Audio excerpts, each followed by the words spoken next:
esta primera mesa, de este primer ámbito que era el de las estrategias, bajamos un poco el nivel, descendemos y vamos al ámbito de la organización, a cómo todas esas ideas que hemos plasmado en esta mesa las tenemos que transformar y las tenemos que volver tangibles. Y para ello tenemos la fortuna de contar con una mesa coordinada por Virginia Moreno y en la que también participarán Nono Hernández, Antonio Villascusa y Virginia Alosa, que nos hablarán de todos estos temas.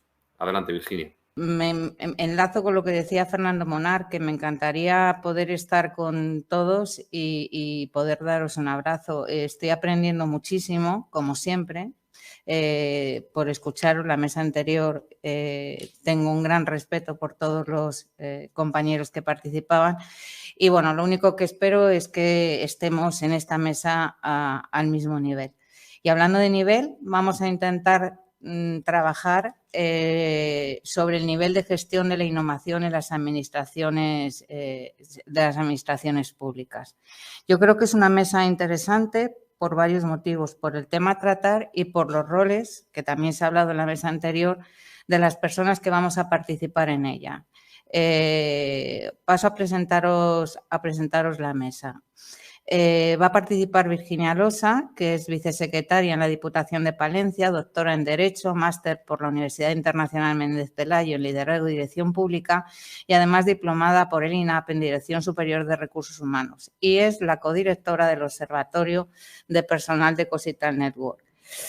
También contamos con Antonio Villascusa Soriano, que es interventor tesorero en categoría superior, es diplomado por el INAP en la Dirección Pública Local y en Gestión de la Innovación y actualmente es el tesorero de la Diputación de Albacete. Es redactor del Plan de Administración Electrónica de la Diputación que aprobaron en el año 2013 y además coordinador en el ámbito funcional del proyecto muy conocido por todos y al que tenemos que felicitar a todo su equipo, aunque él esté a nivel funcional, que es una parte importante del proyecto Sediputo Alba. Sedipu Alba, perdonad. Y luego contamos con Nono Hernández, que es actualmente el jefe de Servicio de Administración General y Gestión Económica de la Delegación Territorial de Educación y Deporte de la Junta de Andalucía en Cádiz, ha participado activamente en la Comunidad de Innovación y Gestión del Conocimiento de la Junta de Andalucía y lidera distintos proyectos innovadores y ha liderado desde los distintos puestos que ha desarrollado. Os doy la bienvenida, Virginia, Nono, Antonio, un placer para mí compartir con vosotros esta mesa. Y si os parece, voy a dar una pequeña introducción que también es como una visión particular desde los conocimientos que tengo del ámbito local y me he enmarcado en la administración pública sobre lo que vamos a tratar hoy de la gestión de la innovación. Yo creo que las ganas de innovación integral de los servicios son básicas a la hora de transformar los municipios en la ciudad. Lo decía Fernando Álvarez también. Al final se trata de transformar, de generar, de cambiar, de definir para que nuestro municipio o ciudad alcance un nivel determinado de gestión y de bienestar. Se trata de una estrategia que tiene que ser transversal, en la que todos los departamentos tienen que ser vasos comunicadores entre sí.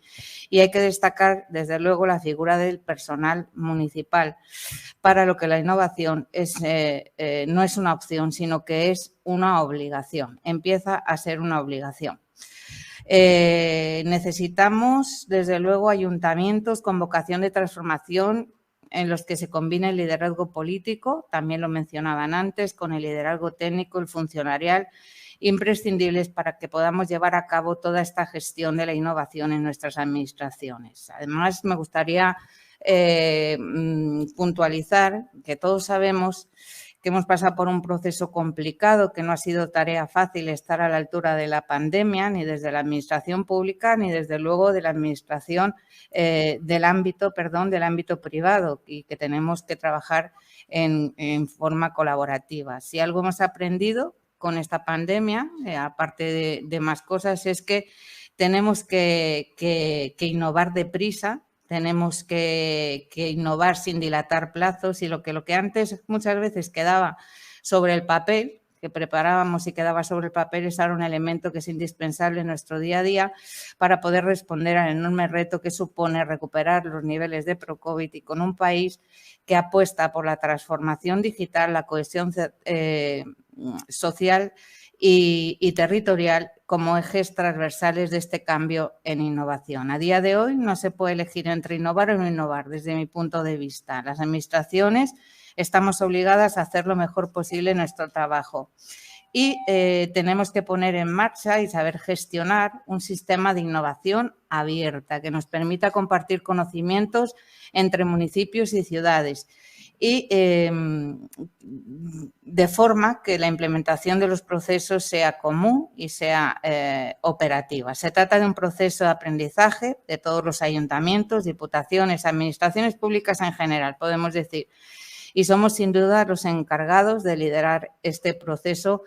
Y aquí voy a añadir, como se decía antes, junto con los ciudadanos. La innovación, desde mi ámbito y el rol que desempeño, trabajo más la innovación tecnológica y la innovación tecnológica requiere innovar para hacer cosas que los ciudadanos puedan usar, para buscar el bienestar de los ciudadanos. Y hasta ahora vamos avanzando, pero no conseguimos, desde luego, generar ese bienestar, sino que muchas veces sigue siendo o se sigue manteniendo o generando inquietudes. Hay que buscar ese equilibrio y, como decía Fernando Álvarez, incorporar al ciudadano al principio. Parece una tontería, yo creo que llevamos más de 20 años diciéndolo, pero seguimos teniendo la óptica de personal, de administración y no la óptica de ciudadanos. Y dicho esto, que me enrollo muchísimo, vamos a empezar con Nono. Vamos a hacer una cosa, vamos a dar una visión general de lo que puede ser el nivel de inserción de la innovación en la administración pública. Luego vamos a seguir con Virginia y terminaremos con una parte muy interesante con Antonio. Dicho esto, Nono, a mí me gustaría plantearte, ¿vale?, para tu intervención, ¿cuál es el nivel de inserción de la innovación en las administraciones públicas? Y si es posible, esta es una pregunta muy, muy amplia, pero seguro que tú no lo cuentas fenomenal, si es posible una gestión pública innovadora en estos momentos. No, cuando quieras. Pues, Virginia, muchísimas gracias. Lo primero, agradecer a IPCIP su llamada para este segundo encuentro sobre innovación pública y la verdad que un verdadero placer y un privilegio compartir tanto con Antonio como con Virginia Losa esta mesa. Siempre que hablamos de innovación, aunque ya se ha comentado en este encuentro, me gusta contextualizar brevemente una definición de encuadre de lo que es innovación pública. Yo creo que todos lo sabemos, pero vamos, entendemos por innovación en la administración pública ese proceso de mejora, ese cambio, esa transformación de los servicios públicos cuyo objetivo es mejorar la eficacia, incrementar la aportación de valor al entorno y satisfacer la necesidad de los ciudadanos y organización y sociedad en general. Aquí vemos un apartado de valor público.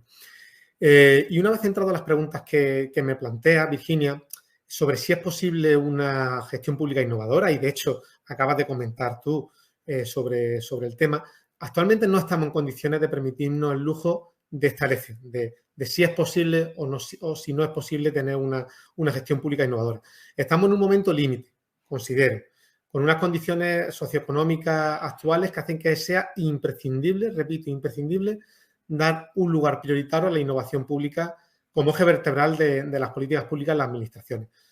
No podemos seguir con esto siempre se ha hecho así o con el no podemos parar ahora, esa parada, no podemos parar ahora para cambiar. Si seguimos como hasta ahora, estoy convencido, absolutamente convencido, de que dejaremos de ser necesarios para la sociedad y el papel de las administraciones públicas dejará de ser el que actualmente se le concede. Han comentado en la mesa anterior de que las personas que se dedican a la innovación son optimistas por naturaleza. Soy optimista, pero si seguimos con el camino que tenemos actualmente, empiezo a ver otra perspectiva. En cierto modo ya está pasando, y ya está pasando porque son multitud los servicios que damos, que da la ciudadanía y los que los ciudadanos ya no buscamos en la administración. Cada vez son más. Y no me refiero a los clásicos servicios relacionados con la sanidad, la educación, que se habla de la privatización, no. Me refiero a que si cada uno de nosotros hacemos ahora mismo un ejercicio de introspección, encontramos sin duda muchos más ejemplos de servicios en los que dejamos de demandar las administraciones públicas, por lo que sea, pero en general por la incapacidad de estas para responder a la necesidad de la sociedad, a la necesidad de la ciudadanía. Pero este momento que parece que es totalmente actual lleva mucho tiempo diagnosticado. Tú lo has comentado algo, Virginia, sobre que hace 20 años. Te pongo un ejemplo. Hay un informe de la Agencia de Gobierno británico del año 2005 que lo expresa perfectamente, lo tengo por aquí, que hablaba que la eficacia del gobierno y de los servicios públicos depende del éxito de la innovación para desarrollar mejores modos de responder a las necesidades, de resolver los problemas y de usar bien los recursos y las tecnologías. La innovación se considera a veces un lujo prescindible, fijaos, un lujo prescindible o una carga adicional y debe ser considerada como una actividad básica. Fijaos, esto es del año 2005 y en el año 2022 seguimos con la misma cantinela, la misma, pero con una diferencia. La situación actual, de mi punto de vista, es peor que la que existía en 2005. Está claro que la respuesta a ese diagnóstico que se hizo en 2005 ha sido claramente deficiente, de mi punto de vista. Y es por ello que cada vez la percepción de utilidad de las administraciones públicas hacia la sociedad es menor. Solo, y aquí viene la parte de optimismo, solo en los últimos tiempos es cuando veo que la innovación en política y servicios públicos se está convirtiendo en prioridad en la agenda en todos los niveles de gobierno, ya sea en el ámbito estatal, autonómico al que represento y local. Y esta innovación pública implica a personas, implica a ideas, implica proyectos, implica claramente riesgo, implica cambio y, sobre todo, implica generación de valor público. Son muchos los factores de partida que se pueden establecer como inductores en el impulso de estas iniciativas de innovación pública por las que tenemos de trabajar. En la mesa anterior han estado hablando sobre la del liderazgo político, que se entiende como un motor para la puesta en marcha de procesos de innovación y que se vincula, creo, a la motivación y a la canalización de información en las organizaciones. O otros factores como la reducción presupuestaria, a la que estamos sujetos todas las administraciones públicas, donde una falta de recursos presupuestarios y de recursos humanos que son sin duda un freno a nuestras capacidades para potenciar procesos de cambio. Y además se establece, creo, como una necesidad de contar con recursos adicionales que vamos a necesitar, bien sea a través de más recursos humanos o bien a través de contar con servicios externos o con ejecución de inversiones. También hay otros factores como el grado de implicación de intratareas en procesos de innovación o en la capacitación misma del personal técnico, que vemos que ha cambiado mucho en estos últimos tiempos y que para dar respuesta a la parte tecnológica pues se ha afianzado. O también factores de percepción de viabilidad en los procesos de diseño técnico basados en las necesidades y en las metodologías de coordinación del proceso, ya sea con la ciudadanía o ya sea interno. Pero el propio proceso de implantación de las innovaciones públicas también se ha detectado factores que operan como impulsores o como motivantes o incluso en sentido contrario como barreras, pero directamente en el proceso, dentro del propio proceso. Entre ellos podemos encontrar compromiso e interés político, la innovación como proyecto político, donde la innovación va a dar cuenta de un factor de gran relevancia desde el inicio, que va a ser movilizar recursos para motivar e implicar a las estructuras técnicas. Pero aquí nos topamos con el cortoplacismo y la inmediatez de la política actual, en general muy corta de mira.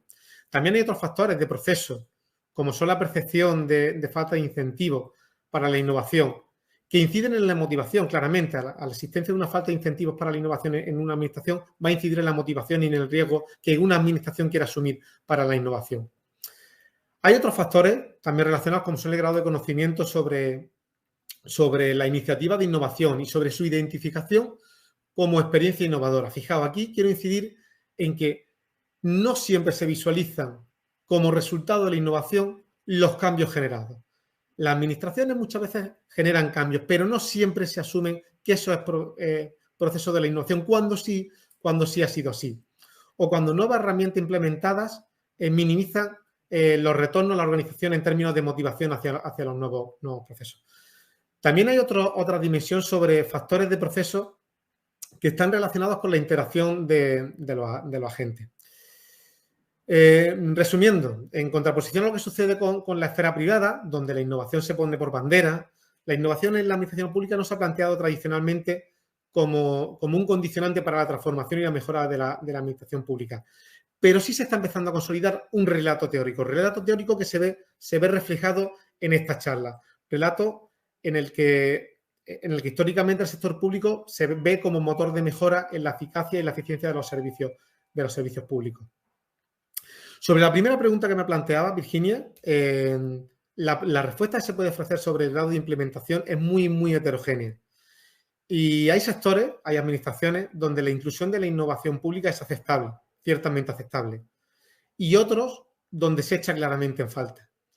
Y en muchos casos existe y se necesitan estrategias de gestión del conocimiento y de la innovación para poder hacer una innovación ordenada. Cuando hablo de innovación ordenada, no me refiero a poner puerta a la innovación, eso es imposible, va en contra del propio concepto de innovación, sino en aprovechar las corrientes generadas por la implantación de procesos que ya de por sí son innovadores para generar más valor público por y para la ciudadanía en cualquier otro ámbito que pudiera ser aprovechado.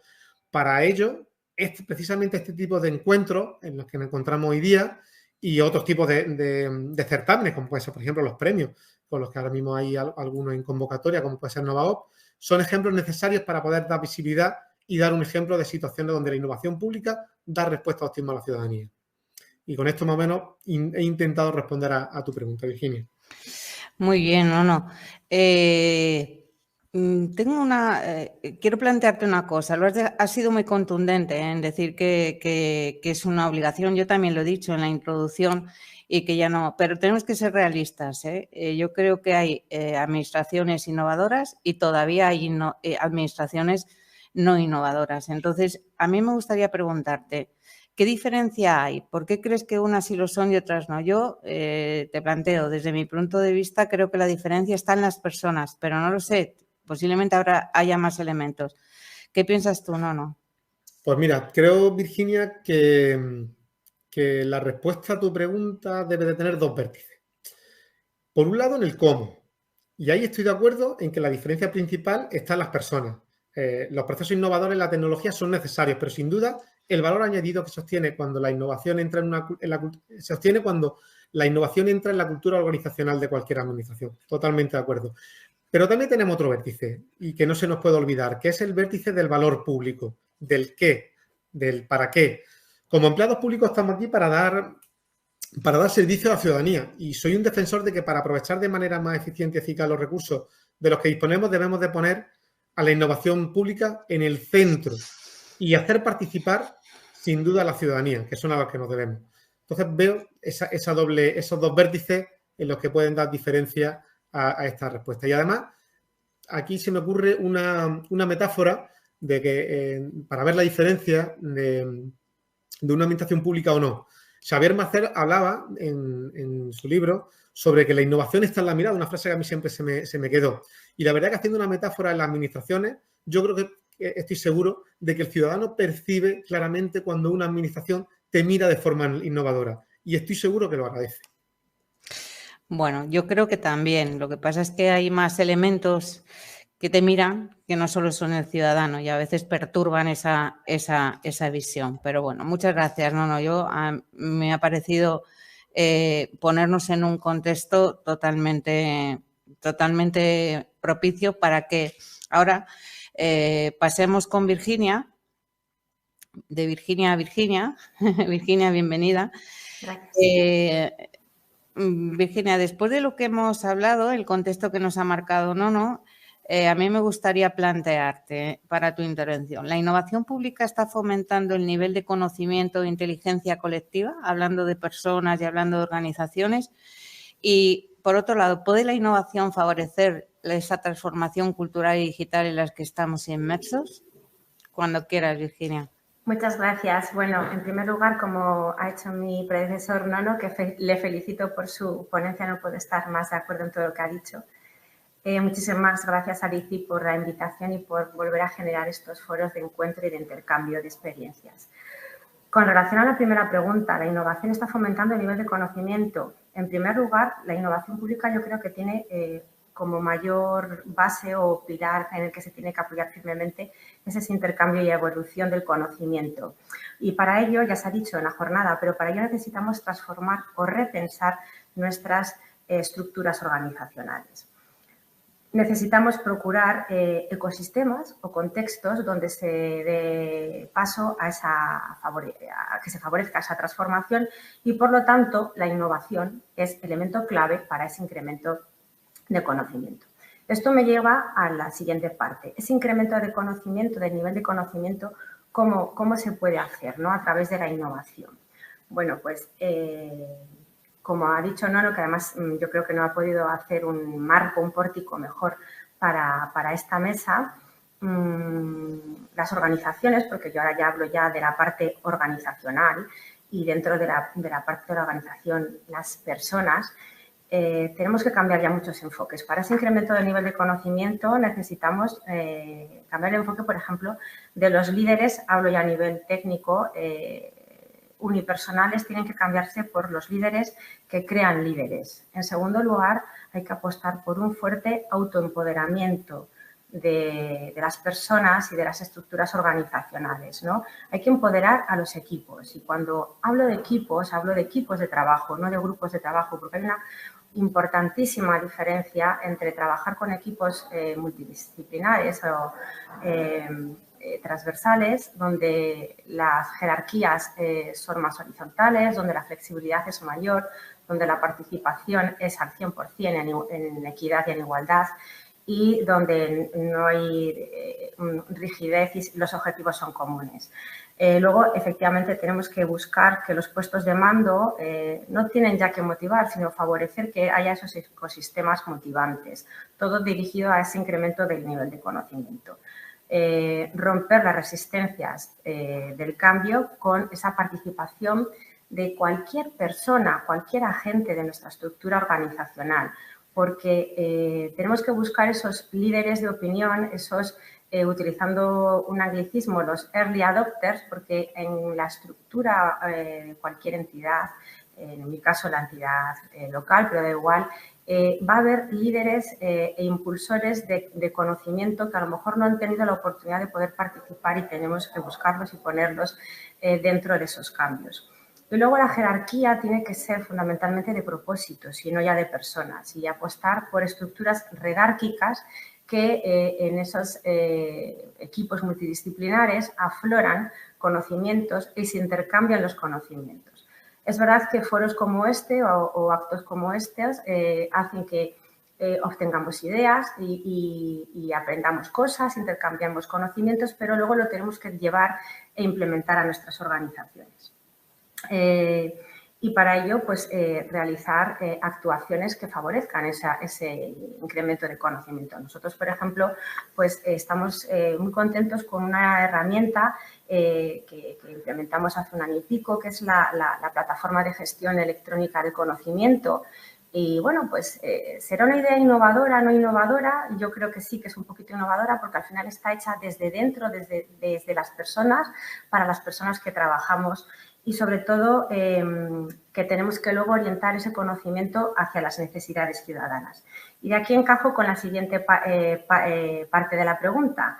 ¿Fomenta la innovación la inteligencia colectiva? Bueno, pues la transformación de la administración fundamentalmente tiene que ir orientada hacia las nuevas demandas ciudadanas y poner al ciudadano en el centro. Y esa es la gran innovación pública que tenemos que desarrollar. No digo que no se esté haciendo, pero se tiene que desarrollar.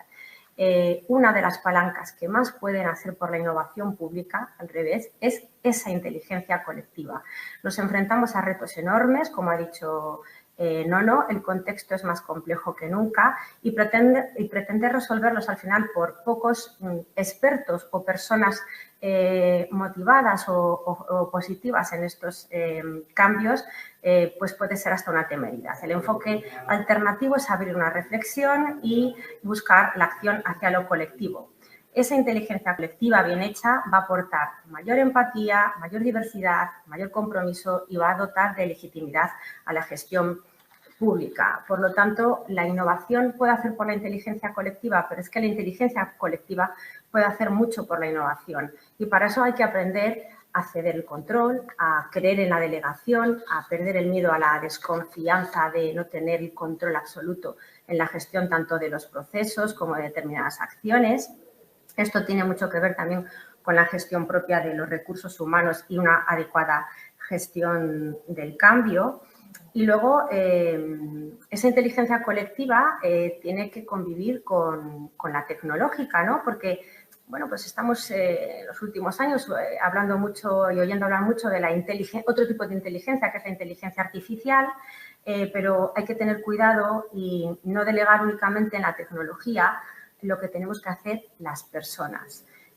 Porque si no vamos a reproducir vicios o defectos que ya hemos realizado en el pasado. Y ya que hablamos en este encuentro de retos y hacer un diagnóstico de cosas que a lo mejor han ido mal y cosas que han ido bien y que tenemos que consolidar, no tenemos que reproducir comportamientos del pasado donde se ha puesto a lo mejor el peso excesivamente en los aspectos tecnológicos y dejando lo más urgente en un segundo plano, que es abordar con decisión y valentía los rediseños organizativos en función de las necesidades ciudadanas, dentro de un marco distinto en la gestión del personal público. Por lo tanto, insisto, tenemos que pensar en procesos socialmente enriquecidos. La tecnología nos ayuda mucho, fundamentalmente, es una gran mediadora, pero lo social está por encima de lo tecnológico. Tenemos que apostar por ese conocimiento profundo, experto, el llamado Deep Smart, y como dice una de las personas que admiro en temas de innovación, Máximo Fraile, no inventemos la rueda, la rueda en ese aspecto está inventada. Y en cuanto a si la innovación, y ya con esto termino, favorece la transformación cultural y digital, sin ninguna duda, uno de los grandes retos de la innovación en estos últimos años y lo que nos queda por delante es favorecer la transformación digital a través de la transformación cultural. Tenemos retos importantes en la gestión del talento hacia la transformación digital. Hemos visto estos años que por estar previsto determinadas acciones o actuaciones en una norma no se consigue nada si no se hace una transformación desde lo cultural, desde lo organizacional.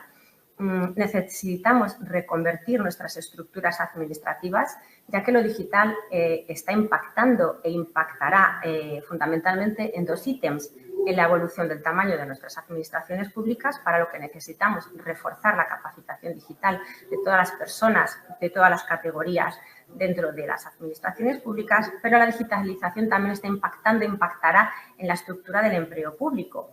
Y eso va a suponer que va a acelerar el uso de la tecnología.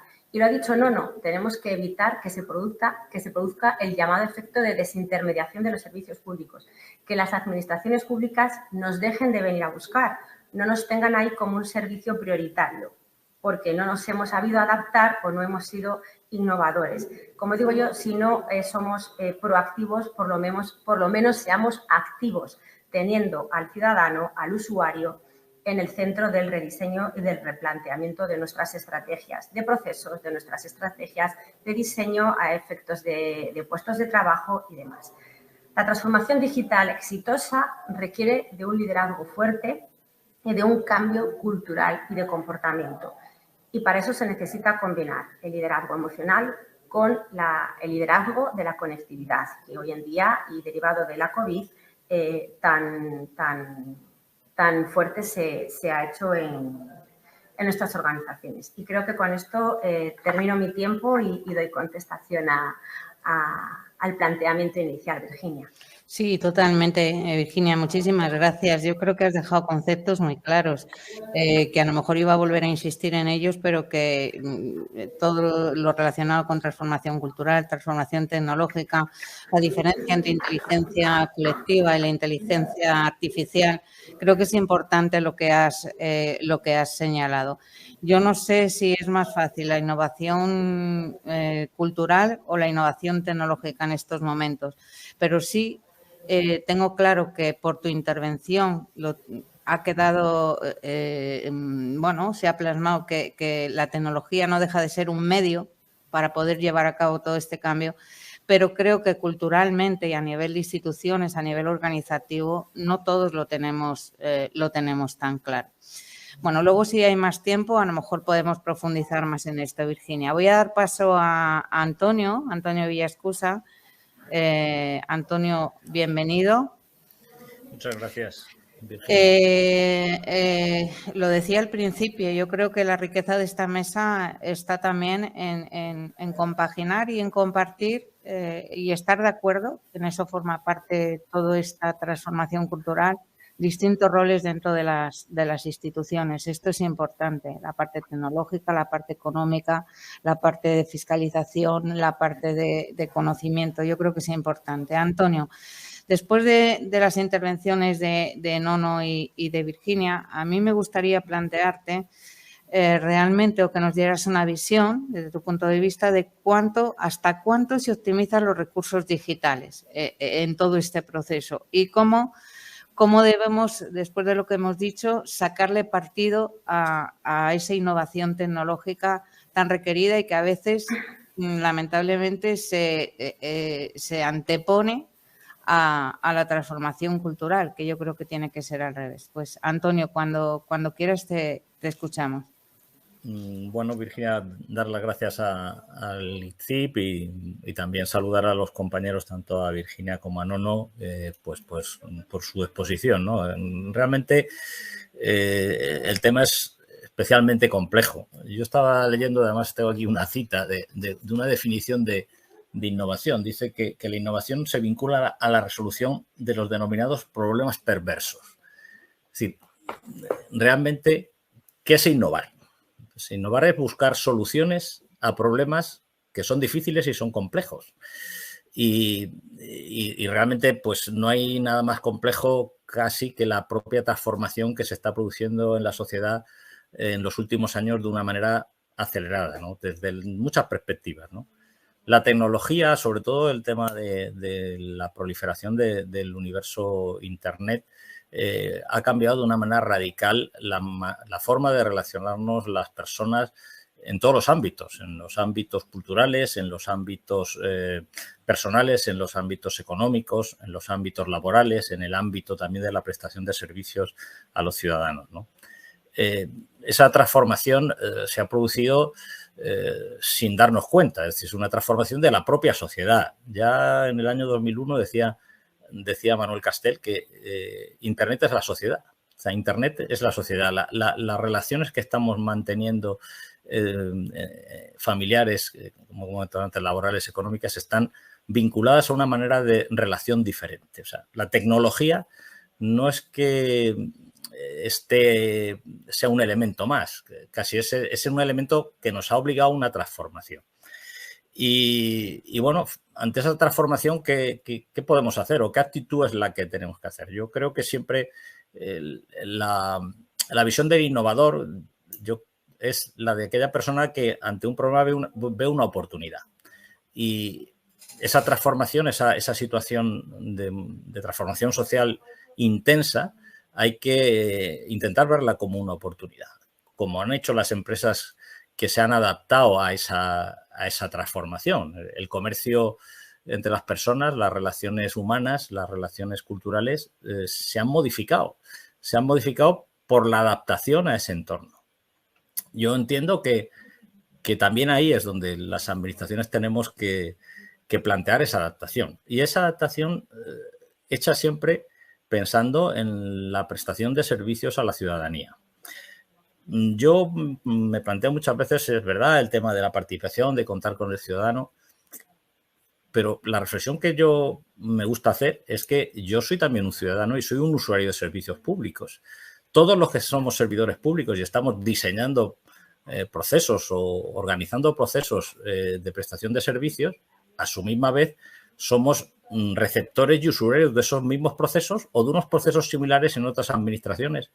Y probablemente somos los que podemos ser más críticos también en relación con las disfunciones que se producen en esos procesos, ¿no? En múltiples facetas, ¿no? Desde la necesidad o no de presentar documentación innecesaria, la necesidad o no de hacer trámites que no aportan valor y que a los cuales se nos exigen por una costumbre, y que en nuestras propias organizaciones podemos ser capaces o debemos de plantearnos también dentro de nuestra casa cuando estamos gestionando de esa manera inadecuada, ¿no? No hay que tener que hacer ninguna encuesta.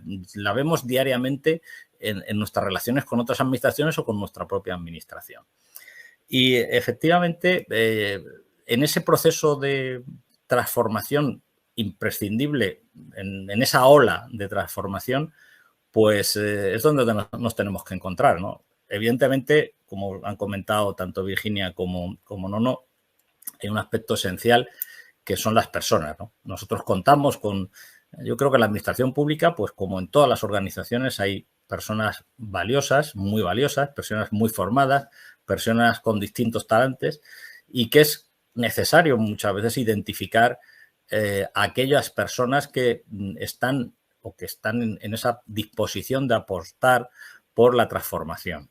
Esa idea de, digamos, de mirar un poco, otear el horizonte, ver a las personas que te rodean, buscar liderazgos que sean compartidos y no impuestos, aprovechar siempre el conocimiento experto de cada uno de nuestros compañeros en la parte en la que realmente son expertos, y siempre todo orientado a esa mejora de la gestión desde la perspectiva del ciudadano es esencial.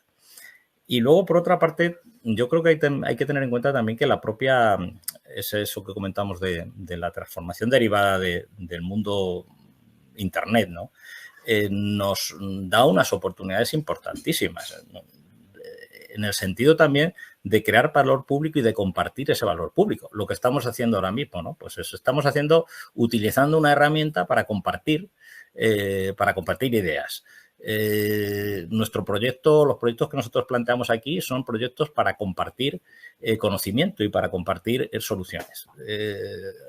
Entre ayer y hoy estamos teniendo unas jornadas formativas respecto a nuestra plataforma que están abiertas al público a través de YouTube, en donde estamos poniendo de manifiesto, bueno, pues cuáles son nuestros planteamientos en relación con la puesta en marcha de aplicativos que se realizan desde la propia administración, pero que se comparten con otras administraciones, y que aprovechamos las aportaciones y los conocimientos de otras administraciones en los desarrollos que estamos realizando, ¿no? Yo creo que esa generación de valor hay que intentar plantearla en cada una de nuestras actuaciones. En las actuaciones que realizamos respecto a los ciudadanos, en las actuaciones que realizamos internamente, y siempre también en la idea de ser generosos y compartir lo que hacemos con aquellos que necesitan hacer algo parecido a lo que estamos haciendo los demás, ¿no? Y esa es un poco la visión que aquí hemos sido capaces de conseguir, digamos, con los grupos que estamos generando dentro y fuera de la propia Diputación. Sí, Antonio, hay una cosa que es importante. Tú hablas de compartir, yo lo he dicho en la introducción, que esto al final es un tema interadministrativo e intercomunicativo entre los distintos municipios para mejorar. Pero estamos, tú lo acabas de mencionar también, que todo este proceso de apertura a Internet, todo el proceso de innovación tecnológica nos está generando muchísimas oportunidades que lógicamente hay que aprovechar y que hay que innovar para mejorar los servicios públicos. Pero en el momento en que estamos, esto tenemos que ser conscientes que tiene unos riesgos, y tenemos que ser conscientes que hay muchos elementos que nos están perturbando, como puede ser la seguridad, como puede ser la sostenibilidad.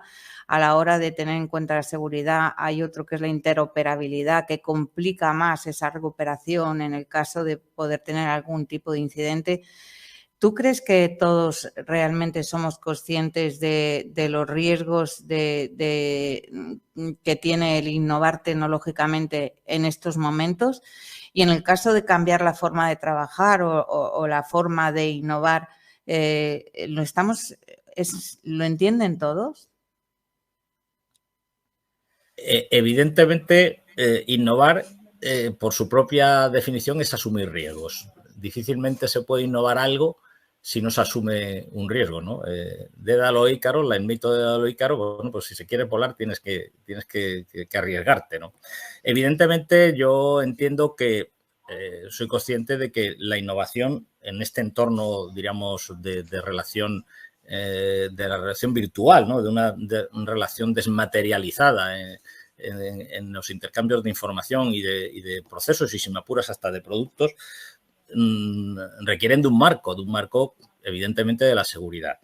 La seguridad la da un marco tecnológico.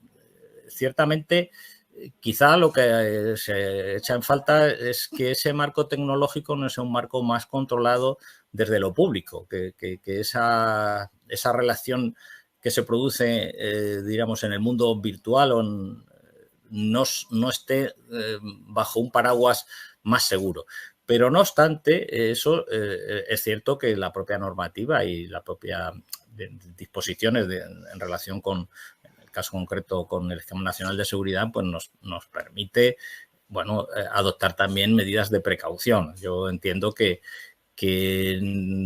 la seguridad absoluta no existe y que si uno solamente ve la seguridad, pues evidentemente los niños no andarían si saben que se van a caer, ¿no? Andan porque no saben que se van a caer o porque sus padres están cerca y cuando se caen se levantan.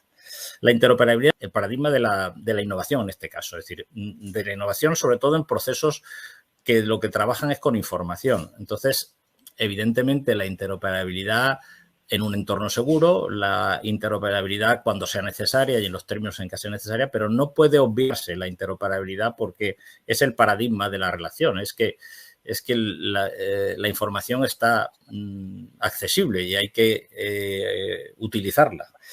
Y luego, evidentemente, también pues hay que tener en cuenta los procesos o los principios de la sostenibilidad, por una parte, la sostenibilidad económica.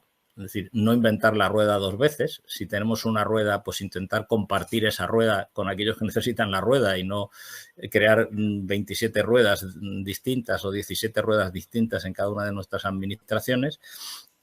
Y también la apuesta, lógicamente, por esa sostenibilidad medioambiental, que en el ámbito de la tecnología pues tiene también dos caras. También la existencia de las grandes nubes de información o aquellos elementos pues tipo blockchain y tal, lo que están determinando es la utilización de una cantidad excesiva de recursos físicos, energéticos, incluso de recursos en la creación de equipamiento, que probablemente sea más que excesivo para lo que realmente puede obtenerse de esos recursos. A veces esa apuesta de la tecnología por la tecnología y no de la tecnología por lo que produce la tecnología o por los servicios que se prestan en la tecnología nos hacen sobredimensionar determinados elementos, además con un coste económico y medioambiental importante.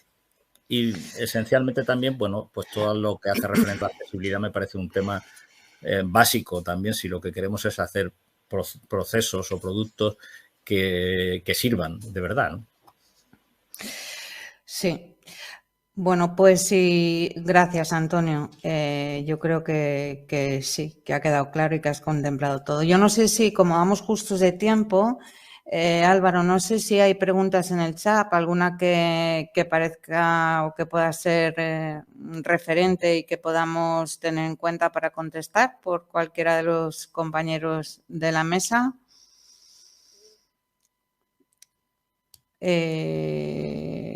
No me dice nada nadie, no.